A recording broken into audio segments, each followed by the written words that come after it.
Yes, sir. Yes, sir. What's poppin'? It's your boy Staz, the Italian Stallion, AZ Way 2 Active Man. We're here in Phoenix at the Learning Center Boxing Gym. I got a super special interview tonight. I got Keenan Carbajal in the building, man. Featherweight boxer, professional featherweight boxer, I might add. What's poppin'? Hey, what's up, man? It's an honor to be here. I mean, you can't just be anybody and get this interview, so I'm happy to be here. For those that don't know, he has a very big fight coming up on June 30th at the Van Buren, the IBO Featherweight Championship fight. Talk about how you've been preparing for this fight. What's been different compared to the other fights you've been, competing in this one? Like, what have you prepared differently for this fight? My last fight was August of 22. So I haven't fought for 2 years, and to come back and step right into it, right in the midst and going for a world title, I mean, that's pretty special, and it'll be unique, and it'll be a real story to tell once I win. But the difference in this preparation was that a lot of people think that I took these 2 years off, and I didn't. I actually gave back to the community, and I did that in a way of training kids and just giving back to my people, like teaching them what I know, and creating a place and a safe place for the kids, like to learn how to defend themselves, and in that and teaching, I've actually really gained more knowledge. It made me better as a fighter. Mm-hmm. Yeah, have you heard that phrase? Like, you really know how much you master your craft when you're able to teach it. Mm-hmm. And that's how I feel. Mm-hmm. So when I actually started training for this fight, it was like cake. I was doing everything that I teach the kids, I'm sitting here doing it myself. Mm-hmm. And it's the training camp is going smooth, and I love the way I'm feeling. I love the strength and the speed and the reflexes, and everything's just flowing right now. Mm-hmm. And I can't be any happier, and I can't be any happier to execute and show you guys how much of a better fighter I am. That's fire. That's fire. So I do want to get into what you're doing for the kids as well, and the fight from 2022, obviously. But first, man, for those that are new to the show, and for those that don't know, you're a Phoenix native, right? Where in Phoenix are you from? Where'd you grow up? Yeah, I grew up right here, Birdie Park. Yeah, Birdie Park. Born and raised downtown Phoenix. Mm-hmm. That's awesome. And what was it that made you want to get involved in boxing? Why did you want to become a boxer? I was raised around a sport, man. I was raised around my sport my whole life. My thought of being a trainer, trained multiple world champions, and just growing up in the gym, I just gravitated towards it, and I've been fighting ever since. I mean, like I said, I've been raised around the sport my whole life, but my first fight was when I was 12 years old, and I never let it go. That's dope. That's super dope right there. So I wanted to circle back to 2022, right? You fought Santa Cruz. That was a big fight. But it didn't go your way. You know what I mean? When that fight was over and you got back to training and everything and preparing for your next fight, what did that fight do to you? That was a big fight. What did that fight do to you, and what kind of motivation did that fight give you to be like, you know what, I'm going to take it up a notch. I'm going to be so much better than this? It did exactly that. It cracked that shell. It opened that door for me. Like, I just stood across the best fighter in the world. He was the number one featherweight in the world, and he did no damage. He didn't do anything to me that he didn't inflict any kind of pain on me. He didn't any kind of damage, and I stood right there with him for 10 hard rounds, trading punches. So after that, although the decision didn't go my way, I say, oh shit, if I could stand here with him, I can go against anybody in the world. Mm-hmm. And that's the confidence I have going into this fight. Although I'm fighting a world champion, you haven't fought who I fought. And I know I got more experience than you. You just got a belt. So give me my belt and let's move on, and I'm going to go on and face the rest of these guys. And that's exactly what that did. It just gave me a confidence that I know what I can do.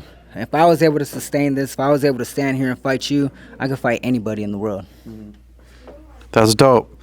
And I was watching a video that you posted. You said that I can fight anybody in the world. I can fight anybody. And that really stood out to me. I was like, damn, dude said anybody, because you've been through the fire. You know you know what to do. Like, why do you think you can fight anybody in the world? Like, what gives you that confidence? That fight with Santa Cruz, and not necessarily. And don't get me wrong, he's an excellent fighter. He was the best at that time, but it was the magnitude of the fight also. It was pay-per-view, Las Vegas, Mandalay Bay. I mean, you think boxing, you think Vegas, you think pay-per-view.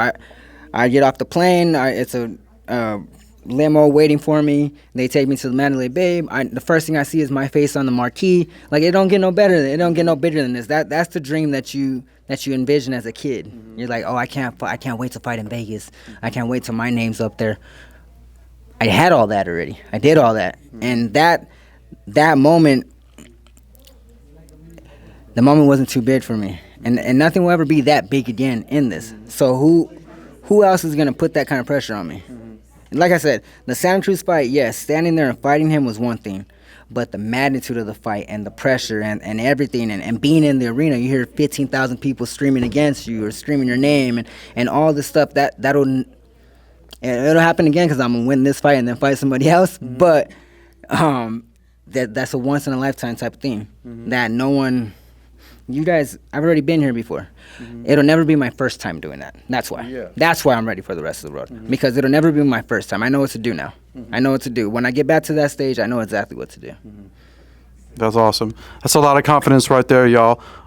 We can't wait for June 30th. We're going to be in the building, by the way, at the Van Buren. So I wanted to circle back to, what you're doing for the kids out here. I was doing my research. Obviously the news covered you, 12 News. For those that have kids that want to get in boxing, or for those who have, kids in a tough situation, let them know what you're doing here for the youth, more in a detailed way. Okay. Well, so my mom being a teacher, and myself. So first of all, my trainer, like I said, my thought has been training me my whole life, and at 15 years old, he went away to prison, and so from 15 to 20, from 15 to 20, 21, and 20, I was alone out here. I was doing it by myself, and physically, there was only so much that he could do through the telephone, through the visits once a week and stuff, and just that loss of guidance, that loss of not having your confidant there with you, it really took a toll on my life, and it was a time when everybody. He's gone, so now everybody's attacking me, and I just feel like I'm alone. But luckily, fortunately, I have the support of my mom and my family that was able to keep me going, and I just so we ended up opening up a gym, and so because of the Santa Cruz fight, because of the success that we reached, I was able to financially be able to open this gym and create a safe place for the kids of similar trauma. So we have a nonprofit for children of incarcerated parents, children with incarcerated parents, and it's very dear to my heart because that was something that I went through. Not that same trauma of feeling like no one's there for you, of losing, like I said, losing that guidance, losing that voice. That's something that I want to be able to provide to the kids, to provide to the youth that, like, This is a safe place where you'll learn a craft, you'll learn whether it's teaching, but some kind of structure, just that stability to have in your life. I know what that did for my life, and look at where I'm at. I'm fighting for a world title now because I had that support. So as long as if I could help and inspire the youth and the kids to keep going, then I'm gonna do that. That's awesome. That's incredible. And lastly, when you win this fight, what's this gonna do for Keenan Carbajal's legacy? What's it gonna do for my legacy? Damn, I didn't think that far.